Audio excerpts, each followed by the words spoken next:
আপা ছাড়া মনে হচ্ছে কিছু নাই, আমাদের কিছুই নাই। আপার কান্নাকাটি নাই, স্বজন হারানোর বেদনা নাই, তো আমাদের বেদনাও কমে গিয়েছে। আমাদের এবারের কষ্টের চেয়ে বেশি আনন্দ উপভোগ হচ্ছে। ধন্যবাদ। হাসু আপাকে ছাড়া আসলে দিবসটা কি বলা যায়, অনেকটা হচ্ছে মানে হাসু আপার অনুভূতিটা আমি কিভাবে প্রকাশ করবো। আসলে হাসু আপার জন্য ব্যথা লাগতেছে বুকের বাম পাশে। হাসু আপা নাই আজকের এত আয়োজনের মাঝখান দিয়ে।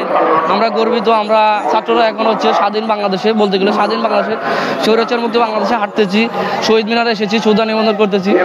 হাসু আপা খুবই মনে হয় ব্যথা কাতর। হাসু আপা হচ্ছে এখন কোথায় আছে জানি না। তো আপাকে ছাড়া আসলেই মনে হচ্ছে দিবসটা অনুভূতিহীন। যদিও আপার থাকার যোগ্যতা নাই বলে আপা হেরে গেছে বা চলে গেছে। আপাকে ছাড়া হচ্ছে আমরা একটু ভিন্ন রকম ভাবে আছি, যে অনুভূতি হচ্ছে প্রকাশ করা যায় না। অনুভূতিটা আসলে মনে হচ্ছে যে আমরা আসলে আমাদের নিজের মাতৃভূমি, স্বদেশের মাতৃভূমিতে একদম নিজের মতো করে স্বাধীনভাবে দাঁড়িয়ে আছি। এমনকি শহীদ মিনার আসছি, চারিদিকে তাকাচ্ছি, নিজের অনুভূতি